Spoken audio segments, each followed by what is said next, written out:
What's up, guys? This is K-Lo, and normally I'm here to give you the lowdown on all things gaming, but welcome back to another episode of Community Kitchen, where we are cooking up the latest and greatest gaming news headlines. And who better to join me today than my sous chef Aden? Why'd you say what's up? Hello, internet world. Oh, it's on fire. Shortly after this video releases, we're going to be going to PAX where things will be happy and this won't be sad. Give us comments to make us happy. I'm Given recent news, I'm gonna hold my breath on that. But I first want to thank anybody and everybody who is liking these videos, subscribing to Game Sandwich, and joining our Discord, where we're always talking about our favorite games. Now, that's where the positivity ends. Clear cut, minute 25 into recording. I also time code's weird, but Aiden, I don't know if you've noticed. Take a look around the gaming world that's around us right now. Everything's on Oh, I thought you were fire. talking about your bedroom. No, I mean gaming exists here. This is the gaming dungeon, but everything's on fire. Like across the board, things are just bad. Games are getting delayed. Prices are going up. And today I kind of want to talk about this matter because, well, some things aren't sitting right with me. And this stems back to last week where John and I did this video talking about the Xbox prices going up, and it was a long time coming. It's the world economy. But the thing that stuck out to me most with Microsoft, at least, and you know I'm an Xbox guy, they cited this is because of the world economy and the rising cost of game development. That did not sit right with me because I want to add, and I'm on my soapbox right now, I'm letting the hate flow through me. They control that.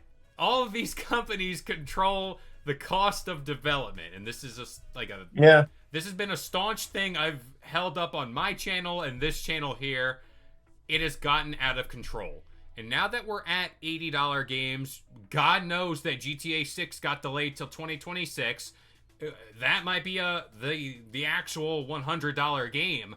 I don't know, but where are we going? Like where does it stop? Where does the buck stop with gaming? Do we ever get back to like $60? Do we ever get back to like affordable consoles? Please, give me some Uh, positivity. Two things here. One, You're not gonna do I it. love that we're recording this, and I have my YouTube For You page pulled up, and one of the top videos of is the game industry is screwed. Yeah, Irony, just irony there. it's a sign. It is a But sign. also number two, let me just channel a little bit. Let me channel, feel, get the waves in. The vibes. The game industry is the greatest Greatest. it's ever been. It's never going anywhere. No. Yeah. $60 games, who needs those? Nope. $80 is where it's at. Maybe even $100. GTA 6 releases, $120. It'd be the greatest game in the world. Double the price of a standard game back from 2 years ago. That's what makes me angry because all right, let's just let's just accept fate. GTA 6 drops at $100. That bumps up the price of the special deluxe edition. Then they're gonna do the whatever like FU golden edition where it's like $200 and you get nothing. It's outrageous. I also Get the want Gold Edition. I, The greatest edition. the greatest. I also want to put into context now, given everything that's been happening. Xbox raised their prices for their consoles. PlayStation, I want to say we are recording this on a day where they haven't announced anything as of yet. Maybe they do it while we record this video. Who knows? They haven't announced their price hikes, which people said they've done it before. They already did it. They I mean, the got price did rise in Europe, Australia, and New Zealand. uh, Just saying. talking about right here in the good old But US of A. But the I, US wasn't touched because we're so amazing.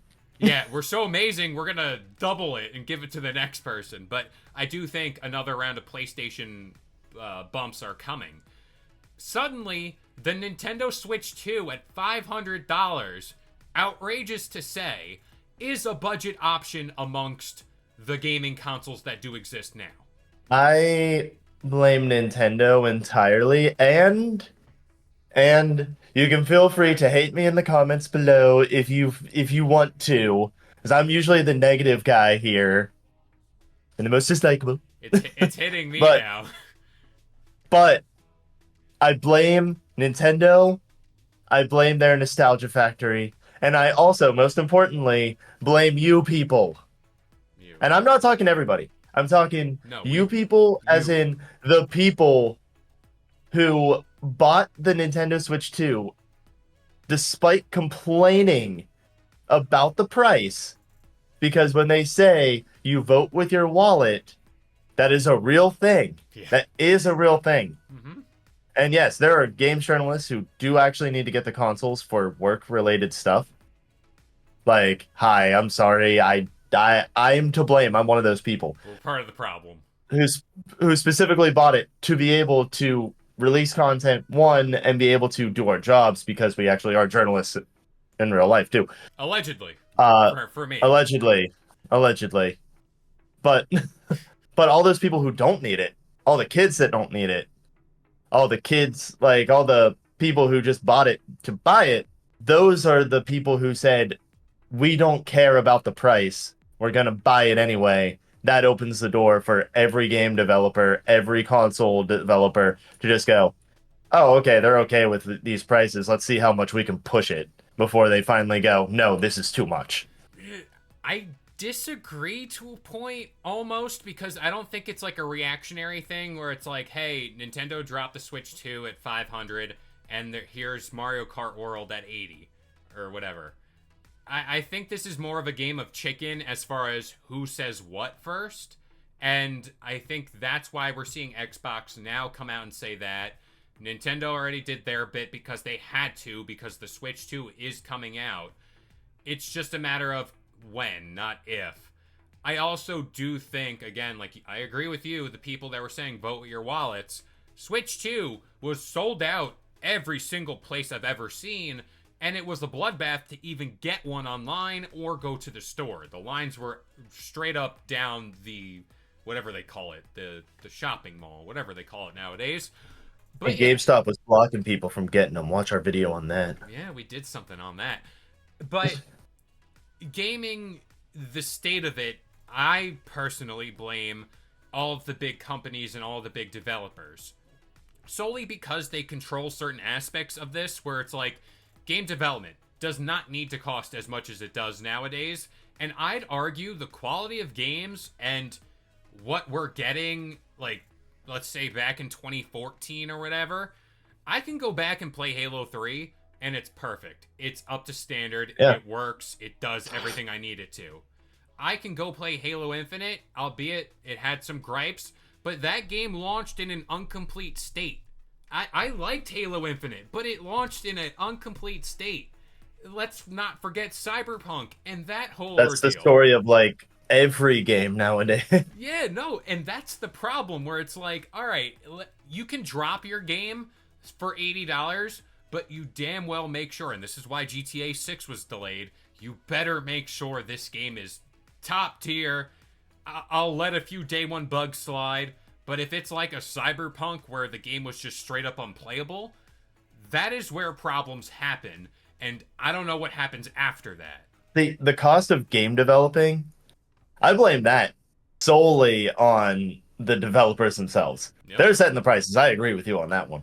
They're setting the prices for how much the game costs to costs to develop.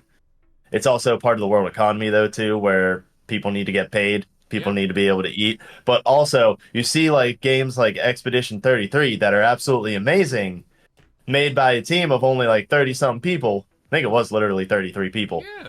And then you see teams like at Ubisoft that are like, oh, okay, well, we have hundreds of people working on a game like X Defiant, and then it still releases like in a disheveled state and then gets just kicked to the curb, Yeah.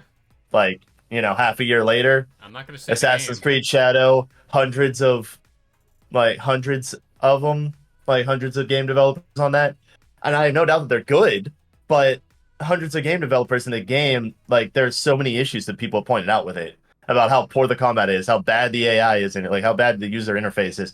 It's like I like in my mind, they're hiring people who don't actually play games, who know nothing about making games, and they just go, "Hey, little monkey, go make a game," even though you've never done it before, or you have no passion for it. That's the other big part of it. They have no passion, you know, and they're just doing it more of a job, not because they actually really love it.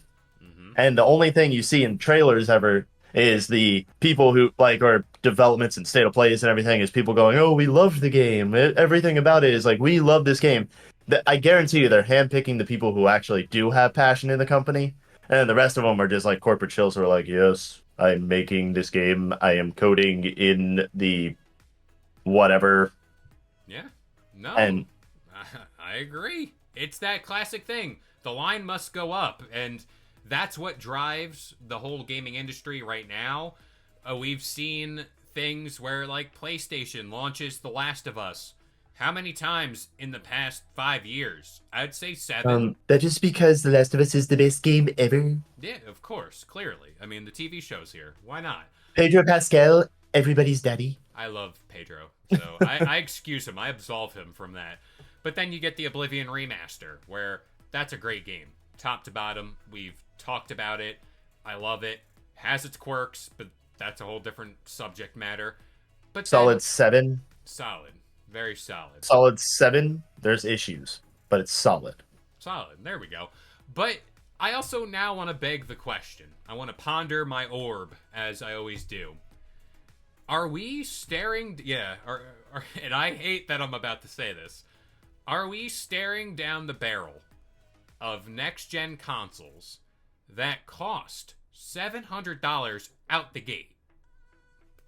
Do we live in that world? Because I think we do. Sorry, I was thinking, are we staring down the barrel of a 45? But I might if I see those prices. your words are much better than mine. I try. No, I genuinely like. I think that once things hit $80, I don't think that we're gonna see them go back down. I think it's No, just gonna become the standard, unless PlayStation miraculously Sony does not raise anything. They are the ones who go, I "Oh, we're gonna keep it lower because we care." I Which, do not I buy mean, that. let's face it, Sony doesn't care. I do not Like, buy but that. I mean, they really don't care. So No. we're not gonna see it go down. Like PlayStation's gonna be like, "Oh, that's the new industry standard." So our games are gonna be $80 now. Maybe they won't increase the prices of the consoles Mm-hmm. because they want to remain competitive. They're already up there to But begin with, so yeah, but you know, I don't think they need to raise the cost of the consoles personally. But I guarantee you they're gonna raise the cost of the games because they're gonna be like, "Oh, it's a new industry standard," but they're not gonna say it. They're just yeah. going to let it be. They're Yeah. not going to announce that their prices are increasing. They're just going to be like, "You Yeah. expect it. Let's give it." I'm just worried we get to next gen, which is coming within the next 4 years, say. Let's be generous. Those consoles are going to have upgraded tech. They're going to have all the fancy new bells and whistles. And then we're going to be at a point where, all right, $80 games is the new norm. And then heading into that generation, do we hit? Like GTA, again, might be 100 right now. What are games going to look like in 4 or 5 years? It's like, personally, I don't think it should be this expensive to get into a hobby where we just want to enjoy the games. I mean, I look at games like Astrobot, Clear Obscure Expedition 33 as just two games I can rattle off the top of my head that were less to make, less to kind of like cost up front to the consumer, and let's include Helldivers, that went off and found success. And it's like that should just be the golden standard of we can still make damn good games for a lower price and then release them at a lower price and we'll get more consumers. But no, here we are paying $80 for a Mario Kart and God knows about GTA 6. I can tell you right now, the man to blame is Ralph Baer. I don't know who that Ralph is, Baer, but I blame him. you're to blame. I don't know if he's dead. I don't know if he's still alive, but he's the one who developed the Magnavox Odyssey, the first ever video game home console. Darn You're you. to blame. You started this. You Darn started this you. chain of events that led to $100 game releases. Damn, what a mythical pull right there with the gaming history. Yeah, Mike would be proud. he would be. Shout out.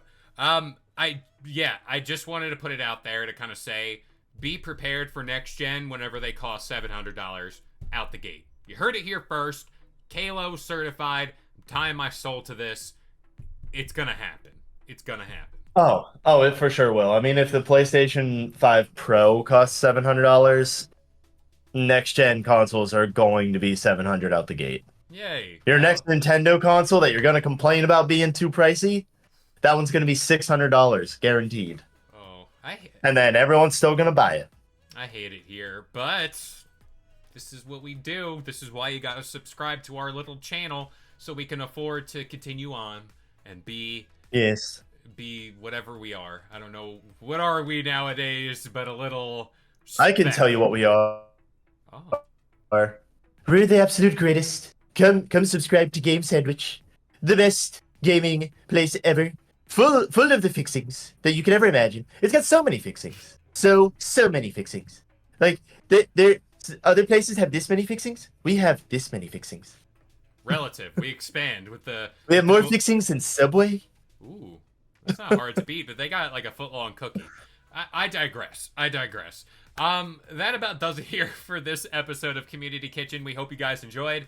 If you want more content like this, subscribe here to Game Sandwich, drop a like, drop a comment, and join our Discord. Links to that is all in the video description down below. But as of right now, I've been K-Lo, joined by Aden. We're heading to PAX. We'll see you guys there, and we'll see you guys next time. If you enjoyed today's video and want more content just like this, consider subscribing to Game Sandwich for all your news, rumors, and reviews. And we'll see you guys next time.